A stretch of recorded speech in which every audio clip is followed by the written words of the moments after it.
Well, hello everyone and welcome to my Sylvester Alone live stream number 2. I hope you're doing fine and that you're having a great day. So, it's been a while since my last live stream, so some things have changed since then and I have a few points that I want to talk with you about. But first of all, if you have any questions during the whole live stream, the live chat is open, so please type them in and I will have a look from time to time, and yeah, I would be glad to answer some of your questions.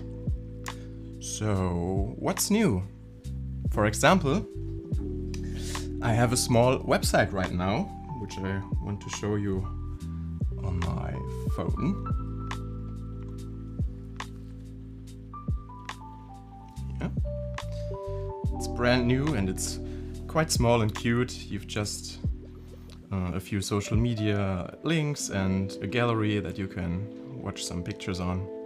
And there's a red area which says that there's going to be a live stream today, what you probably already know.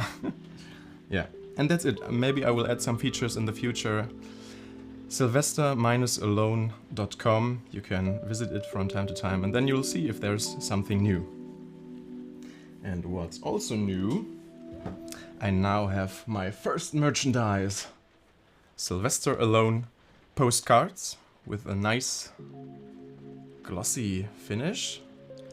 I think it turned out pretty well, and when I meet someone who is interested in the project, I can give him this card, and there are also social media links and the website.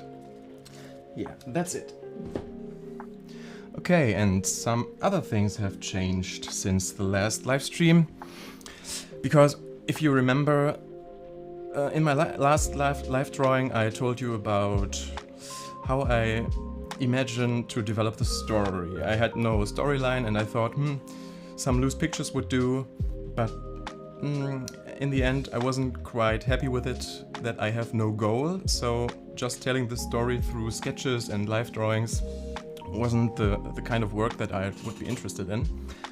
So I've decided to set a goal, and on Instagram you might have already noticed it. Sylvester Alone is going to be a comic book. So I know what I'm working on. Yeah, and the thing with comic books is that life can be pretty challenging, and I am a freelance illustrator, so I have my other projects. And so I had to figure out how to combine these two. And my new concept is that I start every day with 2 hours of Sylvester Alone stuff, and then the rest of the day I do my publisher's work. Yeah, and at the end of the day I make progress step by step, and after 1 month I have some cool stuff instead of having not so much.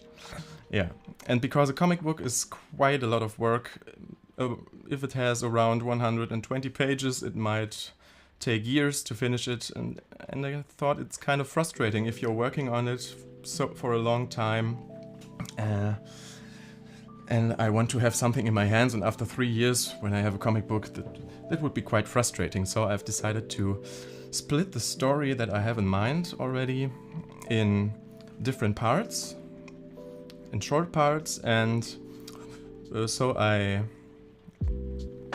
I'm splitting the story in like 12-page part episodes, and so I can, after a short period of time, publish something so that I have it in my hand, and in the end all these small episodes build the whole story, and that's basically the idea for the time being.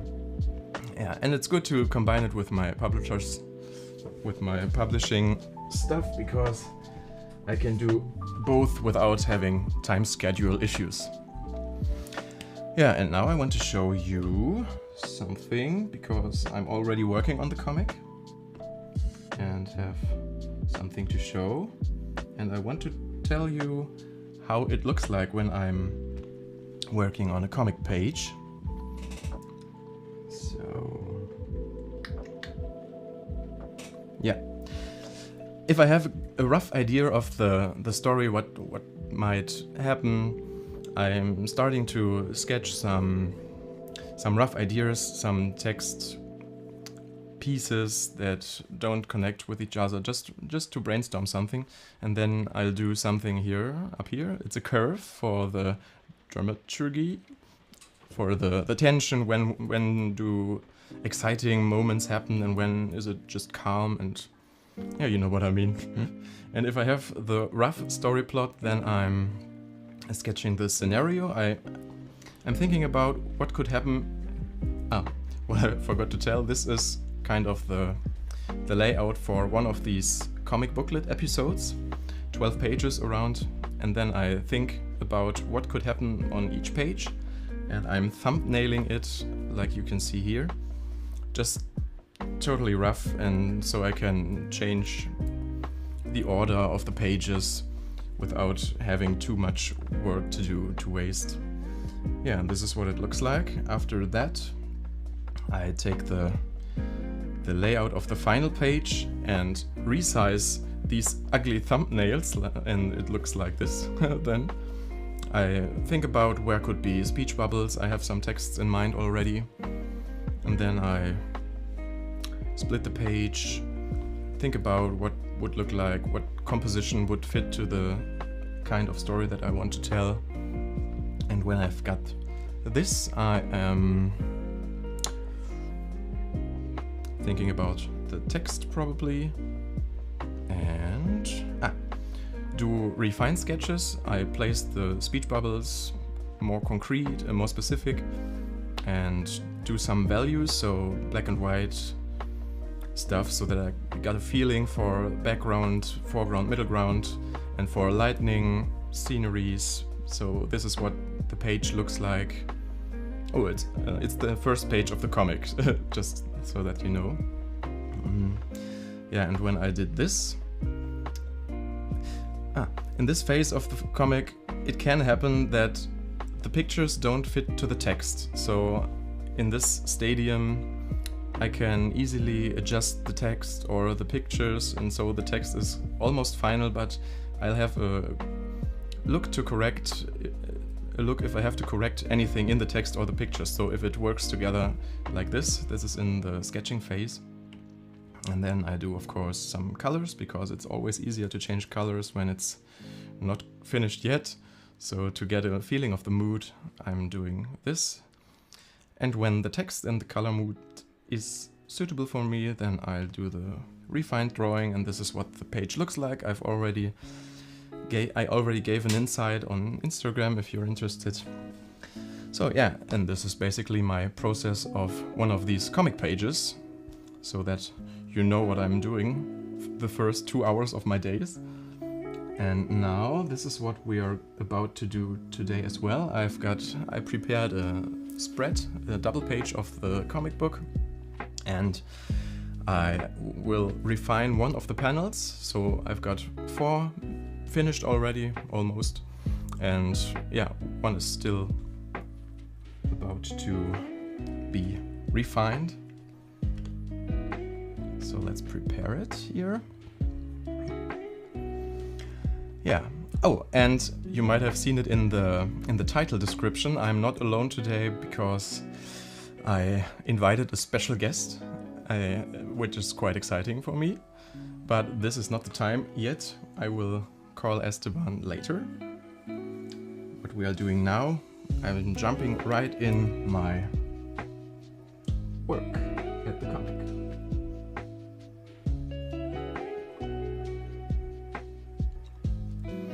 So this is the page I've prepared. You can see it's quite messy on the right side and a bit messier on the left side.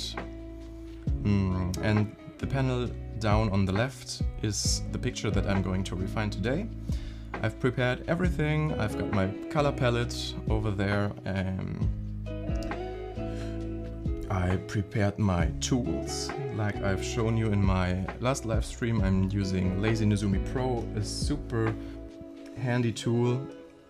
It's like a stabilizer. If you activate it, you can draw very clean lines. I'm going to show you. It's kind of stabilizing it, and if I wouldn't use it, it would be quite wobbly, but I've told you in my last live stream if you're interested.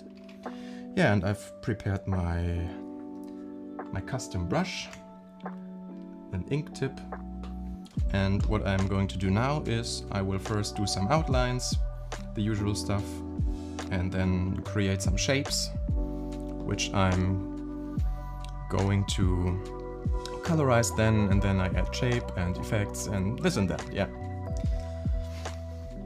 Yeah, and what back to Lazy Nezumi Pro, because I think you should know. The tablet is a technical device, so it has some issues which humans don't have. So when I draw a straight line, the translation into the tablet is different from what I put into it. So the wobbly line I mentioned before is a technical issue. It's not that I am shaking all the time, and that's why I bought this program, Lazy Nezumi Pro. It's super handy. You can also increase this stabilization, and what this does is, this here you see the little line like a lasso, and you can just smoothly draw your lines. Just to let you know what I mean with this tool. Yeah, but this is quite too stabilized for my taste. So I think I'm going to draw, and if you have any questions, I said you can also use the live chat. Feel free to ask anything.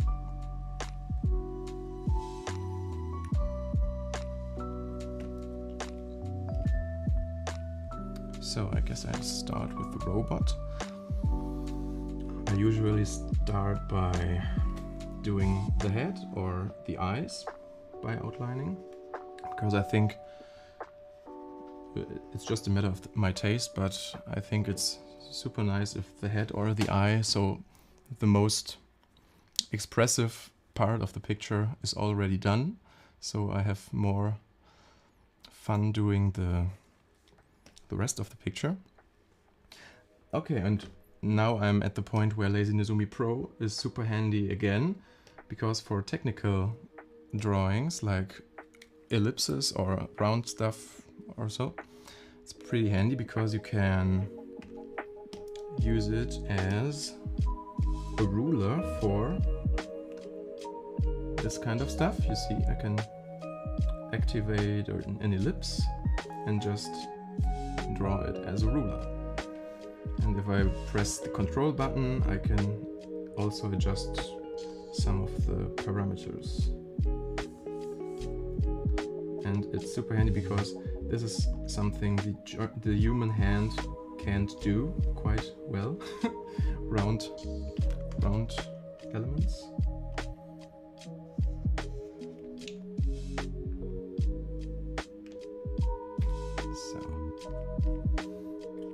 But it would look very stiff if I'm only using this ruler or stabilization, so some of the lines I'm doing just by hand.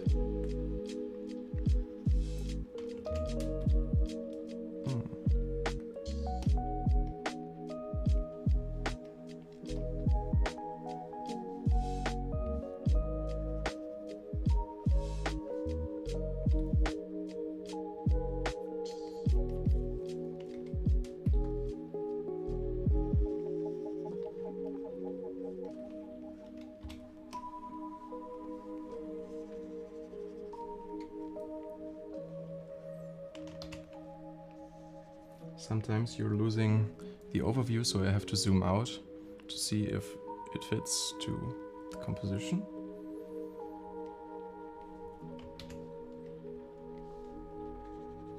But I already see that it's quite of lonely here, so I guess before I continue, I invite my guest Esteban now, so that we can have a little chat. So Esteban, are you ready? Hey, can you hear me? Yeah, all right. So Esteban, say hello to Esteban. Hello, Hi, guys. Esteban. Hey, how are you? Hey, I'm fine. How are you? How is Sylvester coming along? Oh, you can see the progress. That's basically it. It's the status quo. But it's going quite well, because you might have heard it. I'm currently working on it, and now I've got a concept that it's compatible with my daily work, so I'm quite confident that I will make progress in the future. Awesome, and congratulations. Your work is amazing and inspiring. Eh? Oh, thank you. I'm glad to hear it. And you are inspiring too, because you're a 3D artist living in Canada. Is that right? Yes, I'm going to introduce myself. My name is Esteban Verdezoto. I'm originally from Ecuador, but I've been living here in Canada for about 8 years. I've been working in the 3D industry about 10 years now. So doing mostly TV shows and films, and the stylized style. No? So when I saw your thing, your little cat on the Instagram, I couldn't help it to ask you to allow me to make it into a 3D world. Eh? Yeah, absolutely, and that's a good opportunity to switch to your work, because people might be curious what you're doing with your 3D stuff. So let's switch to your stuff. I've prepared it.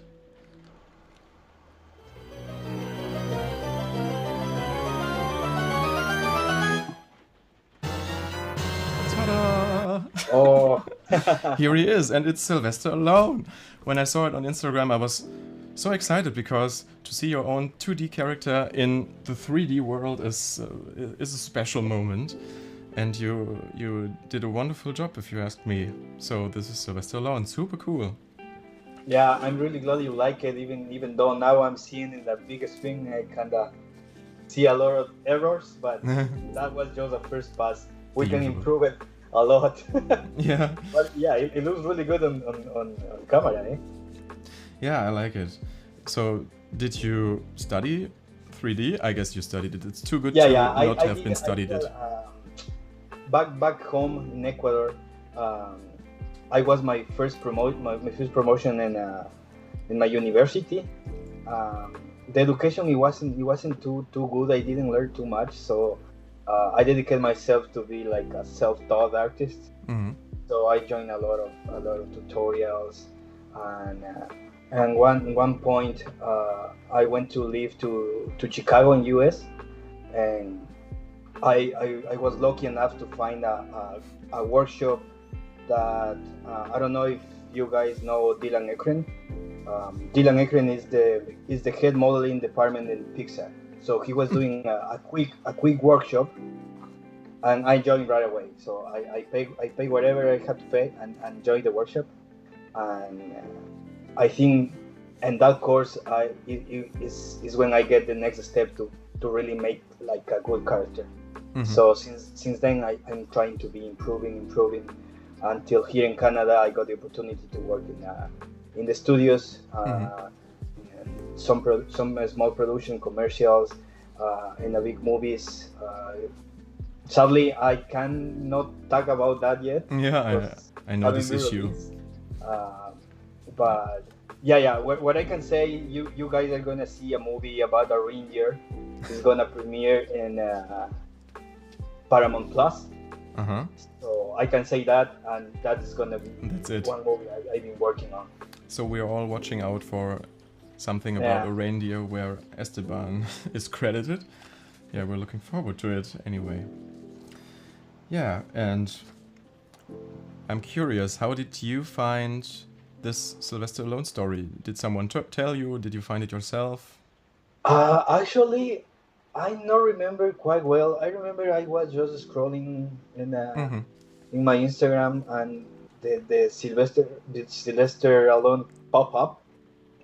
Maybe it's because I follow a lot of 2D artists. So maybe it was one suggestion, I don't know. And I saw it. I started following you. Then I start to see more and more stuff. And then see that the drawing was really, really good, and really, it was totally my style to make it into 3D. So that's why I ask you to allow me to do it. No? Okay, that answers one of my questions, because I wanted to ask you, why did you want to make a model of him? Yeah. But I guess you already told me. But how long does it take to make a model like this? I have some pictures more about of the process, like this here. I will say to do like a fair pass, like you see over there is just an sculpture. Is you can do anything with that. It's just like a statue. You can animate it. You can retopologize it to make a good render. Maybe you can do a good render if you do a draw over in Photoshop, but not for production. It's just like a sculpture, would I say. That will take me like 8 hours. Okay, it's kind of magic to me. So 8 hours doesn't sound very long. It takes a lot more of steps. I have to make a mesh that it works, that is not too heavy. I have to rely on topology to do everything right. So I will say to make a full render as you had before, I would say it will take me like 3 or 4 days, even more. Yeah, that's cool. And which programs do you use? I usually start with a program is called ZBrush. It's really good to do like a free sketch in 3D. You can get crazy and do whatever you like. I usually start with that with a ZBrush to get the big shape of the character. Then I use the same ZBrush to go into the details. But when I wanted to make a pretty render like you see right now on camera, I moved to Maya. And I used Maya to make all the shading and to make the texturing, the surfacing. That's like the jacket is a leather, the jeans and all that kind of stuff. I moved to another program. It's called Substance Painter. I do like all the colors in that program, and then I go back to Maya and put it all together and make a few lights and do the render. And it's compatible if you want to change something in the last program and you have to go to ZBrush again. This is working, because I know from programs like Photoshop that sometimes there are incompatibilities that driving me crazy. So sometimes you wanna do a change like that. Yeah, you can export the model you have. You go at ZBrush, make the adjustment, make it back. The good thing with the Substance Painter is you can do it live. You change something in a Substance Painter, you export it, and right away it's gonna reflect in your model in Maya. So that is a good connection those programs have now. Yeah, cool. And how can I imagine it? I know how it works in 2D with 2D characters. I'm starting with some shapes and then I add some details. But what's at the beginning of your process? Is it just a ball like we see on the left side? And then it turns out this cool character? Yeah, imagine when you do a really, really rough sketch to start something. I kind of start the same like that. Just a few spheres, a few cylinders to make the limbs, and it looks pretty rough at the beginning, and then you start to make it pretty while you're sculpting, right? I kind of say it's similar like when you're drawing, you start like a really rough, and then you start to refine everything. No? Yeah, I think that's the process. Another artist tend to start doing like a clean line from the beginning, and that is totally their style, and they are good artists. But my approach is doing like a really rough start and start to adjusting everything from there. Yeah, I guess we're quite equal doing this. Yeah, I'm doing the same. My sketches, you have seen it, are pretty rough. So I've got one more picture. I like all the details that a 3D character is something different from a 2D character, so it's totally interesting to see how you translate my image language into your language. I have to admit, the band, the thing from the patch, I didn't figure out myself yet, so it's super cool to see, it's physically possible that the patch works one time around the head. That's super cool to see. that is funny you mentioned, yeah, because sometimes in 2D you can do a lot of cheats with Yeah, perspective, and yeah, everything looks good. But you try to do the same in 3D, it's a pain. So yeah, you have to figure it out another ways to do yeah, it. That what you mentioned right now. The bands, it was really challenging at the beginning. I didn't know how to incorporate that well Hmm. Now you know why, but it's a yeah. secret. Oh, YouTube, Yeah, just I know. YouTube will know. So, and I have also some other stuff from you. You're working on different projects, as I could see on your ArtStation page. For the viewers, I will link all of Esteban's links down in the Oh, nice, description, thank you. so you can check out his work. It's worth a watch. So, what do we see here? Oh, that one was a personal project, as same as you.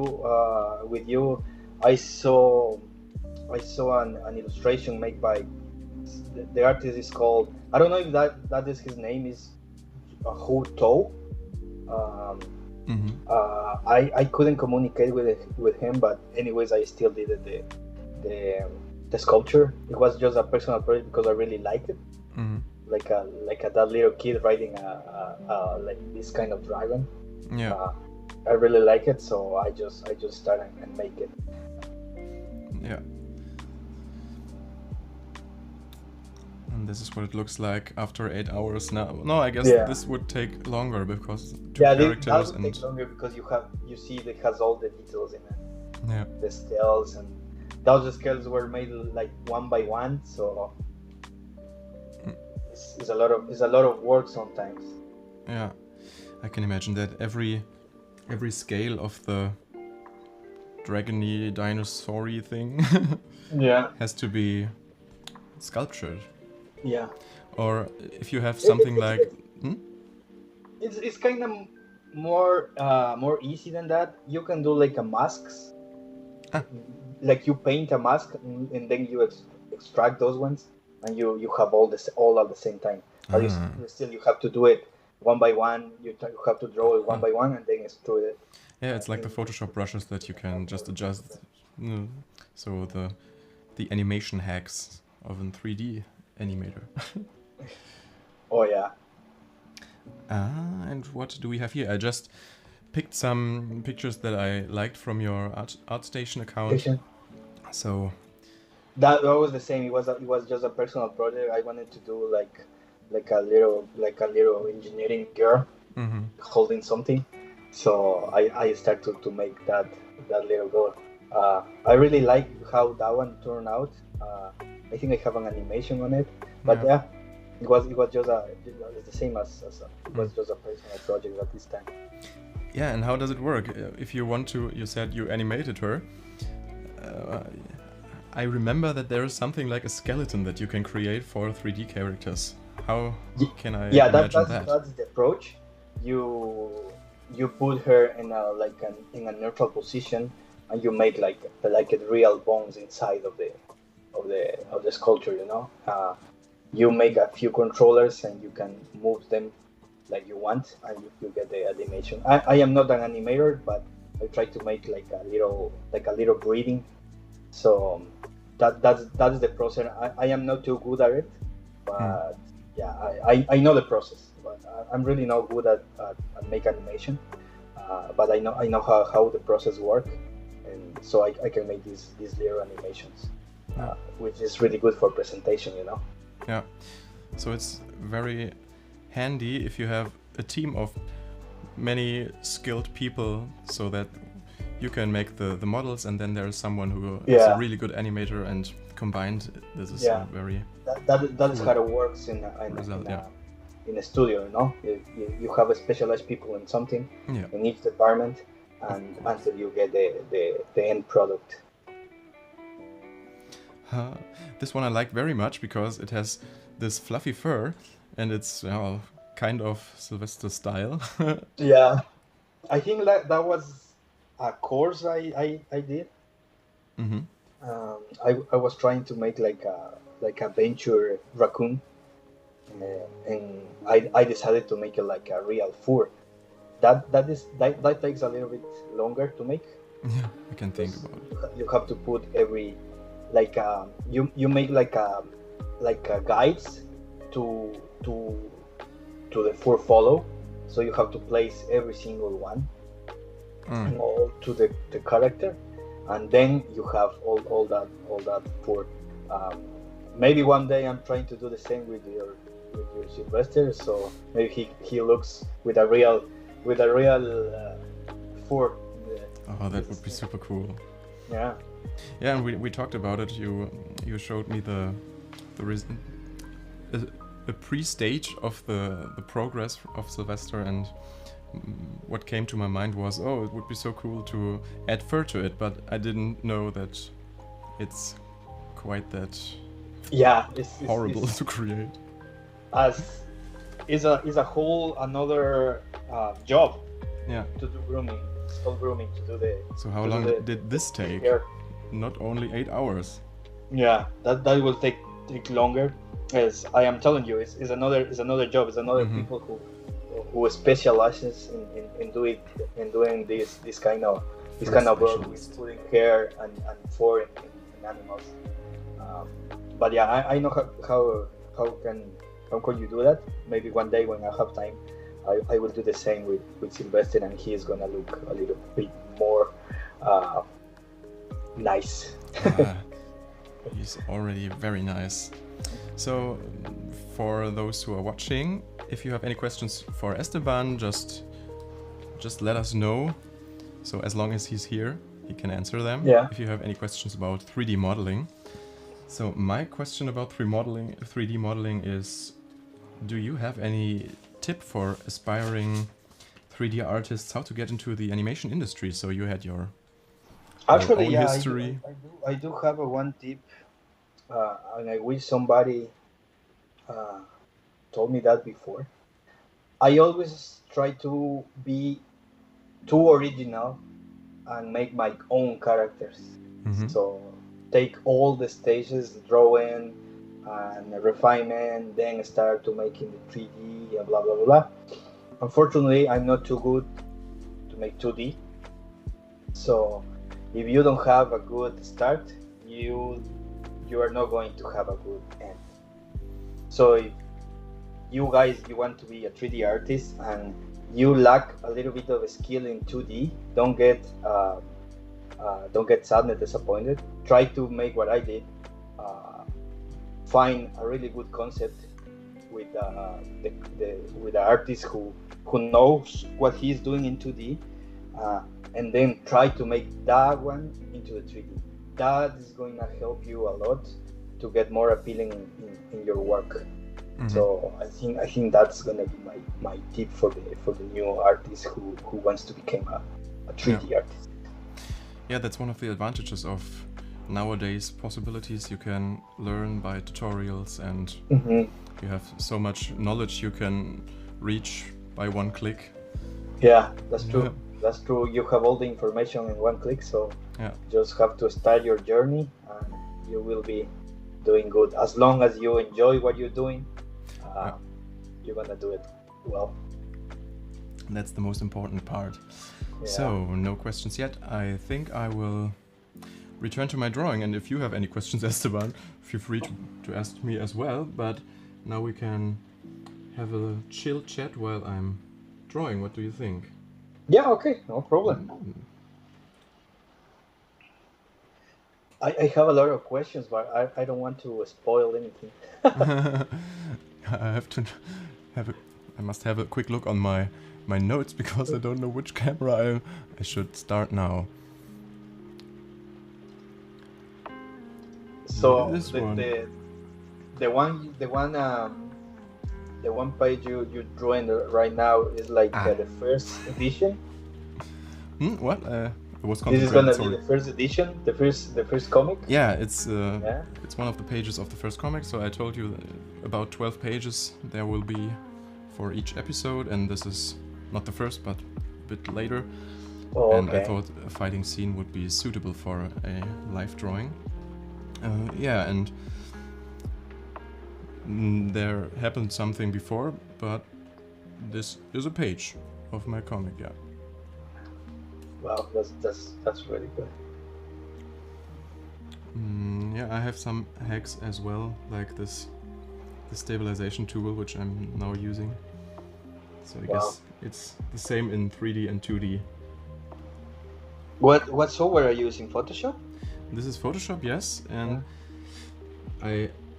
why I asked you about this compatibility topic is that I've used Sketchbook Pro for quite a while, since when I finished university. Then I started to draw digitally. So while I was studying design illustration, I only drew manually on paper. And I thought Sketchbook Pro was the only program that gives me this analog feel. It has some nice brushes, and it's made for the use without keyboard, so it's super cool for if you're on the go. And when I drew the outlines in Sketchbook, I colored the pictures in Photoshop, and this is why when I changed an effect in Photoshop, Sketchbook didn't know the effect, and I had to do it all over again. Yeah, and this is Photoshop. When I bought Lazy Nizumi Pro, this cool tool, I finally could draw my outlines in Photoshop. This was the point when my work got a lot easier. Yeah, of course, I see that. Yeah. Can you tell me more about his little robot friend? You mean that yellow one, or the one that he's destroying right now? No, this one is like an enemy, right? I was talking about like his friend. He has a little yellow robot. Friend. Yeah, it's Ruby, his sidekick robot. She's a girl, and she's a how to say, medical robot. So there are different kinds of robots, and they have some professions, and Ruby is a doctor, docbot.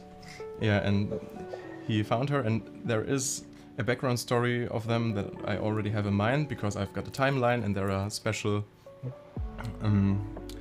events that happen and that I have to have in mind before I draw the comic. And Ruby has a history, and there is a reason why she is a she, but it would spoil too much if I tell it right now. Don't spoil anything. But I have something in mind, so stay tuned if you're interested. And Esteban, what I would like to know is if you are just like me, listen to music while you are doing your 3D models or audio. You know, I do it sometimes, but that is not what I do usually. What I do is I have my big TV here to my left, and I usually put a movie like in the background. A movie I really like, so I don't get too distracted watching the movie, because I already know what is going to happen. But I like to have the background, and sometimes I see the camera movements and some of that stuff, and give me right away ideas to how to put my camera to my render of some kind of stuff, or maybe a pose. That is my approach. I don't listen. Sometimes I do. I listen to music, but most of the time I'm watching something in the background. So mostly movies that you already know, so that you're not too distracted. Yeah, so I don't get distracted. Yeah. And what kind of movies do you like? Oh, I like some kind of movies. But for my work, I always watch like a CG movies, like Avengers, Iron Man, or animation movies, all the Pixar movies, Cars, and all that kind of movies. But when I want to watch a movie, sit on my couch and watch a movie, I really like horror movies. I don't know why, but the directors on those movies, I find they have a really really good sensation of light to evoke emotions. Mm-hmm. So that's where I'm really focused on it. Yeah. How to place the lighting. That's why I think I really like horror movies. Yeah, cool. I would always jump up when there's a scene that Yeah. I don't expect.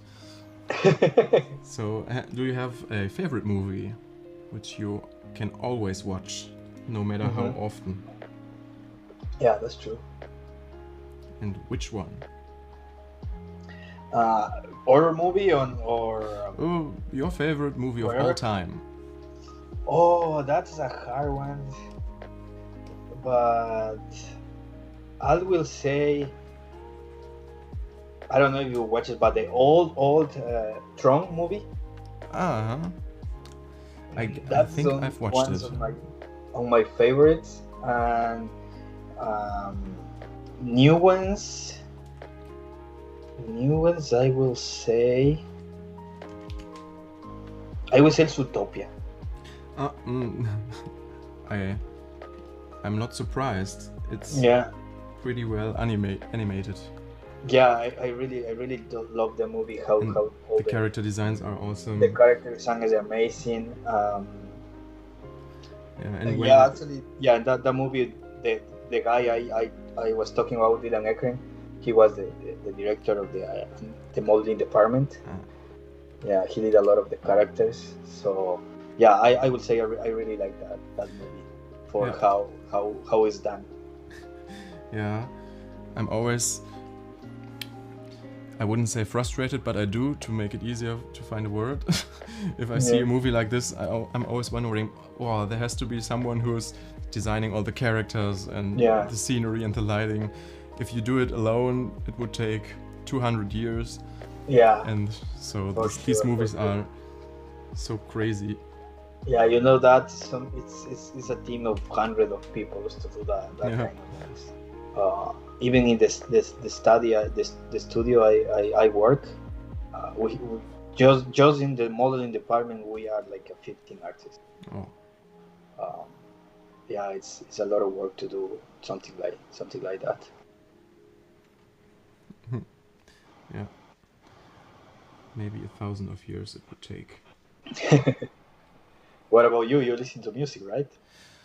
Yeah, of course. There are different stages of my process. I have these sketching phases and these refining cleanups phases. And when I'm sketching, I have to concentrate on what I'm showing and how the composition works, and I have to think about poses. So my brain is used and I can't hear anything with words. So this is the time when I hear music. I like classical music, but also these lo-fi beats, which we are currently hearing here. And when I'm going into the refining phase, it's just the handcraft. So the mental effort is done, and I can just do my routines. So this is the time when my brain needs entertainment, and then I'm listening to some audiobooks, and I want to hear stories or Ghost Hunter John Sinclair, something like this. It's a very popular spooky series here in Germany. I don't know if it's translated in English or any other language, but it's very popular here, John Sinclair. When I'm doing my children's books, then sometimes I wonder, if parents would know what I'm listening to while I'm drawing cute characters, then they wouldn't buy the books, maybe. Yeah, but audiobooks I like very much, but depends on the phase that I'm in. Oh yeah, I totally get you. Sometimes, we change depending on what are we doing now. That's right. Oh, and one of my favorite series are the Three Investigators. In German, they are called Die drei Fragezeichen. Yeah. And it's originally an American story about three detectives, child detectives. And there were books in the 70s, I guess. And in Germany, they were translated and made into audio plays. And they are a part of my childhood and so well made and popular in Germany. So I almost know them by word, but I hear them anyway because they bring me into a specific mood. Oh, I okay. feel so cozy when I listen to these audio plays with about, well, I guess around 230 episodes right now. Okay. And those kids that played the three investigators, which were about 7 years old in the 70s, they are still those actors who are still speaking these kids. Oh wow. And the phenomenon is that their voices are still kind of childish. Oh wow. So it's authentic, even though they must be over 50 Yeah, already. of course they are a grown up man and they are doing the voice of a children. That's interesting, really good. So I guess every country has something like these phenomena. Is there anything like this in Toronto or where you were before? In Toronto, I don't know, but in Ecuador, yeah, we have a lot of little like urban myths, like that your grandma and your dad tells you when you are a child. So yeah, but back home I know a few of those histories that are really interesting to hear sometimes. But no, we really don't have an audiobook like that. Okay. Or maybe we have one. That I don't know. But you only watch horror movies. Maybe you just don't know. Yeah, maybe, but and it's, not what I can tell right now. It's super crazy because these three investigators thing is so popular that they started live shows with around 10,000 guests per show, or maybe even bigger, and it's always full. I've seen 3 of these shows, and it's quite interesting because they are just doing a live audiobook. So they stand there at the microphone and do their usual stuff and just talk. And there is one guy who makes some noises, and so it's just a live audiobook, but they just fill huge halls and have huge light shows and special effects, and it's like a movie on stage, but nah. So just to give you an example for the popularity of one of my favorite childhood audio plays. Wow, that's really interesting. Yeah. So, anyone, something 3D concerned stuff? Some questions? My brain is in the drawing process right now, so my voice and my speech is a bit manipulated right now. So if I sound a bit dull, you know why. You're doing something. Yeah. Yeah. So do you have something to drink or eat, Esteban, to get yourself cozy, comfortable here? I'm okay. I'm drinking like sparkly water that I like. Oh. Yeah. Oh, do you have anything to do today? Because here it's almost night, and you have 6 hours difference. So you just started your day, kind of. Here is like 1:50, almost 2 p.m. Mm-hmm. I'm going out with my wife and my child I think at 3. We're going to like a farmers, I think like a farmers market or something like that. Mm-hmm. But yeah, that's gonna be my Sunday, and then we come back to home, rest, and tomorrow is gonna be another day of work. Cool. Something you're not allowed to talk about. Yeah, that's true. Something I know it from I'm not allowed the publishers. to talk about until I think next year. Yeah, that's the thing. You're working on something and you can talk about it 1 or 2 years later. This is sometimes a bit weird. I know what it is like. Yeah. Oh, look. I can see my color palette here, and you did something in your 3D models as well, like this, so that the colors are consistent. Is it right? Yeah, of course. I try to follow the color palette you have in the sketch you sent to me. Mm-hmm. But when you're doing the 3D, color change a lot because you're relying on a CG lighting. Mm-hmm. So if you put a really strong, let's say you put a really strong rim light, and the color of the light is red, Mm-hmm. that is gonna affect everything you did in your textures. Of course. If you put a light yellow, it's gonna affect the colors you already have. So I'm not too concerned when I do this. I'm not too concerned about the exact color I want to achieve. Mm-hmm. But I try to do that when I'm lighting my scene. Try to put the lights and the color of the lights the way I want it to look. Yeah. Yeah. Quite interesting. So.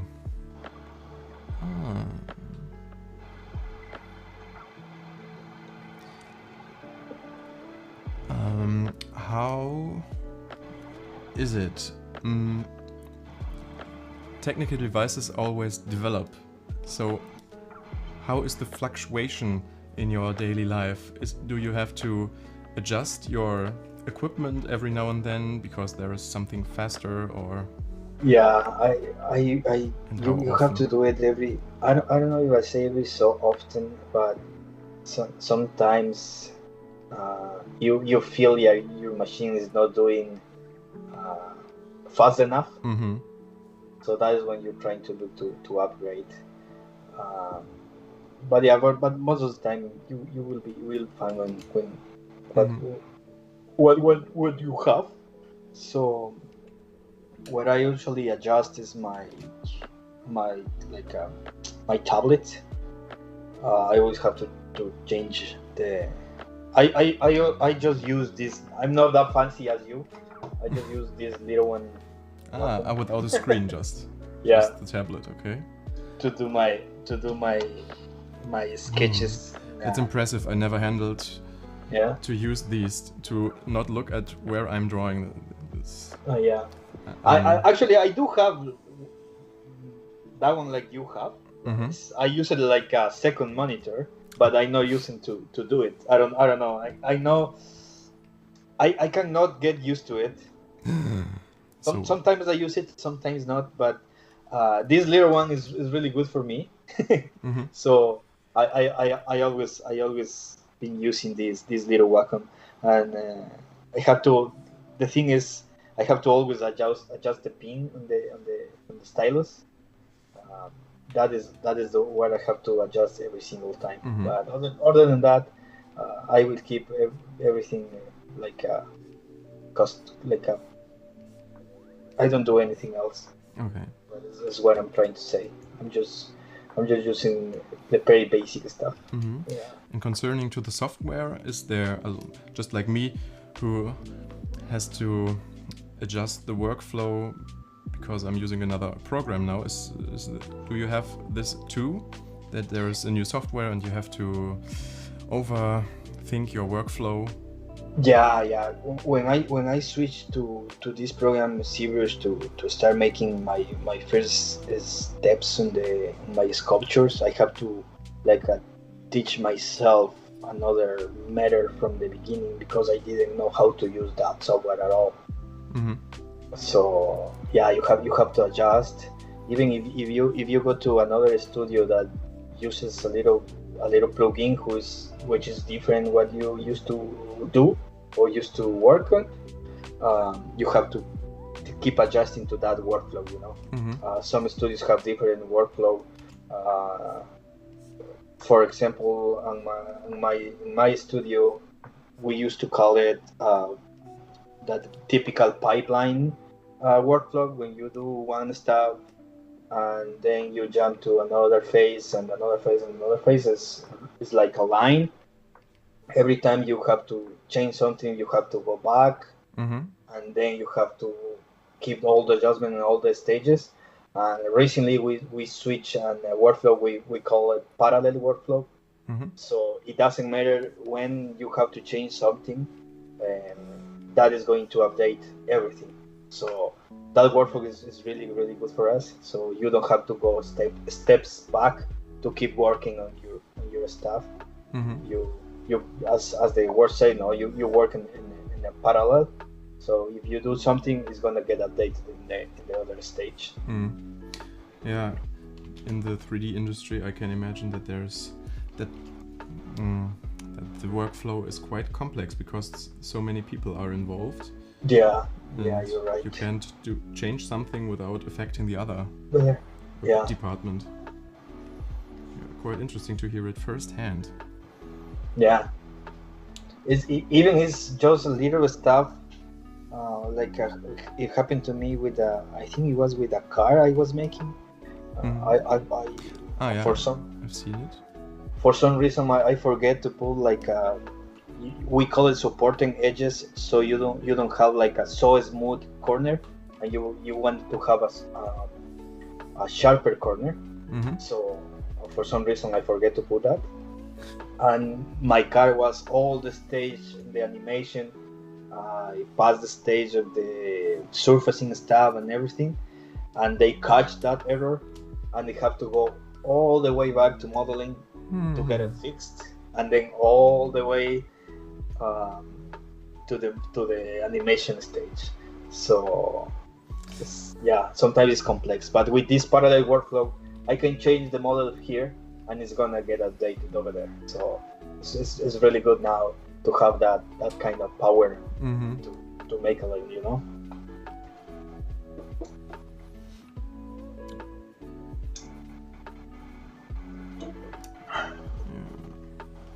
And yeah, we in the 3D industry, we are like the second modeling is the second stage, I would call it to say, because the first one is you, the 2D artist, who make all the character design, all the sketches, and all that kind of stuff. And then you pass that to us to start making it into 3D.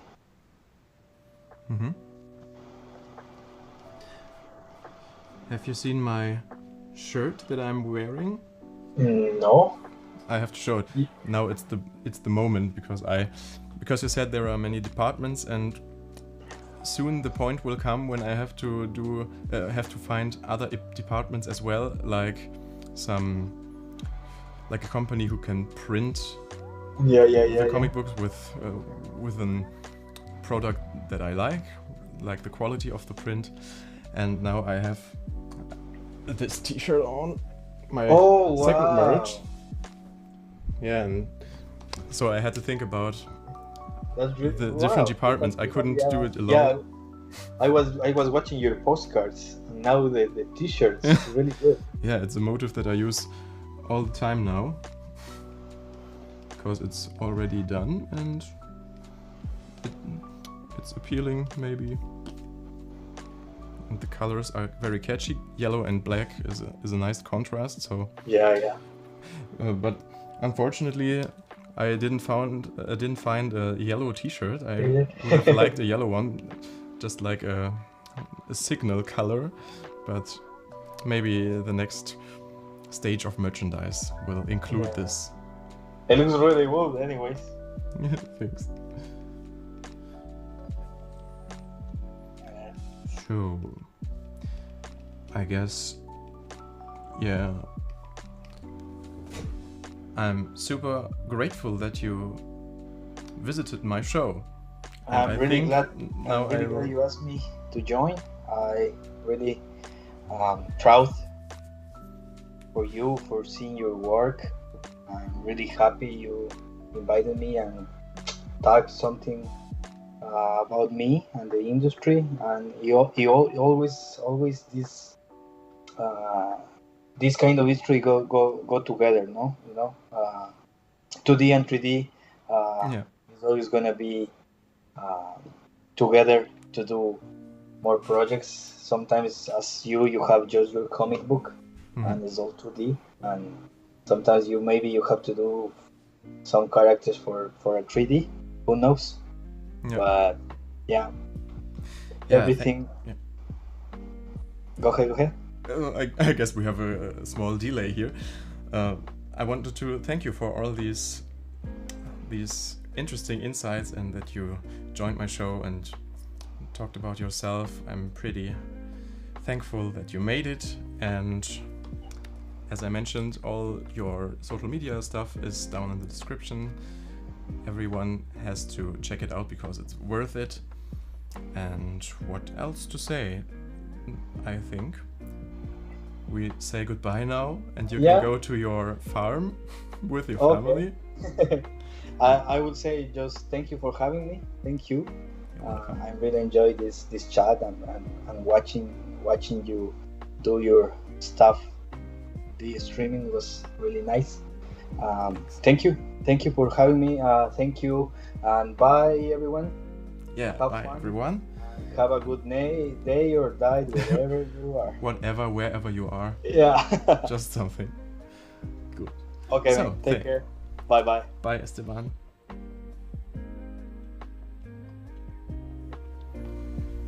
So now I'm alone again. This was a very nice chat, and I think I will continue drawing this picture now. It may take a while, maybe a few hours, so if you'd like, you can stay with me and still ask questions if you want. And I will turn on the music now, and I'll see you later.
So, it's me again. Now I've already finished the line art and the shapes so that I can start coloring soon. And also these magical swooshes, and that's why I'm calling, because maybe you're interested in the scenery, what is happening right now in this scene. So as you can see, there was something happening before, and Wes is in a bad situation. So he lost his sword, and without his sword he can't destroy this robot, and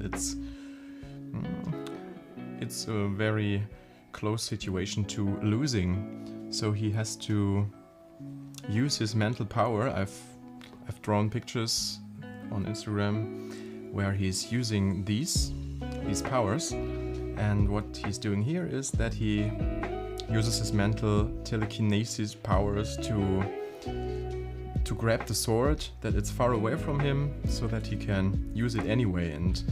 But because he is already quite drained, he realizes that if he uses this power, then he will be drained for days, and yeah, but it's the decision between draining for days or dying, so he decides to use this power, and he grabs the sword, and what I'm drawing right now is the final slash that ruins the robot that is attacking him.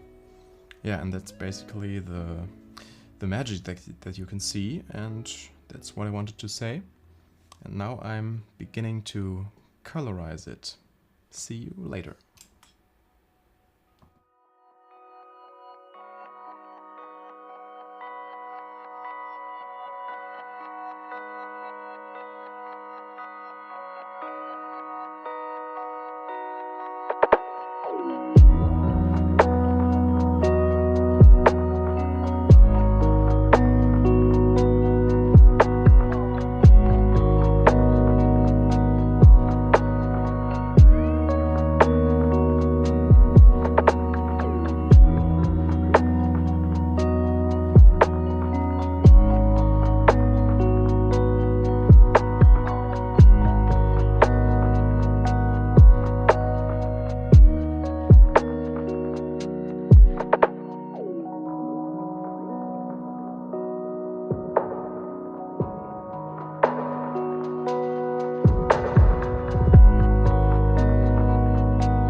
So it's me again.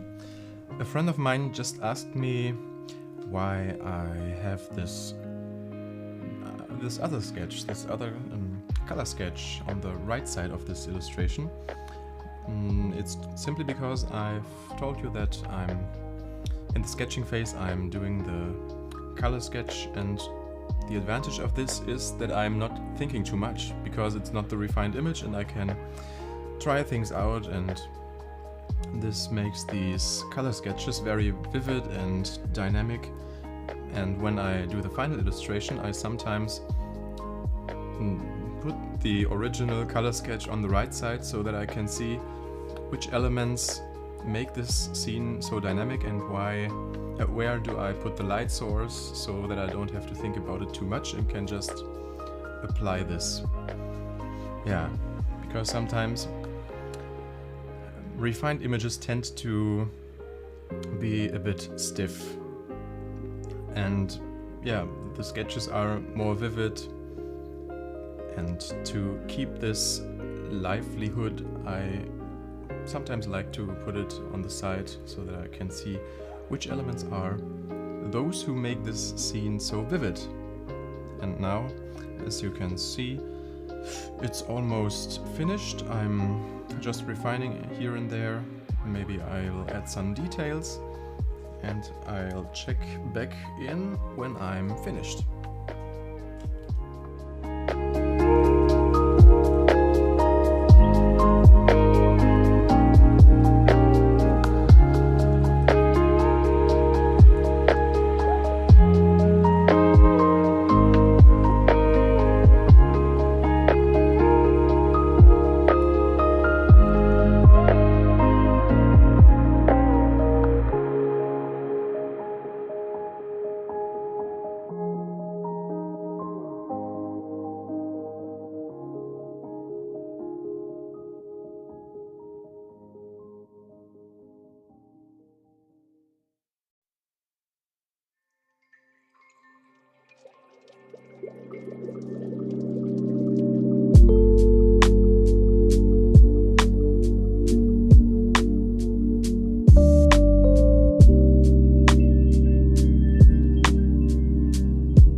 Okay guys, I think I'm done with this panel. I'm quite happy with how it turned out, so I guess I'm gonna finish now with this. If you're still there, thanks for watching this video. And if you want to make me happy, then you can. And if you enjoyed the show, then it would be cool if you give this video a thumbs up or subscribe to my channel and check out Esteban's work, my guest today. And there will be other live drawings, and I would be very pleased to see you again there. So, I wish everyone a good night. Here in Germany it's almost 10 o'clock, wherever you are. Have a great day and night and evening, and see you in the next one. Bye.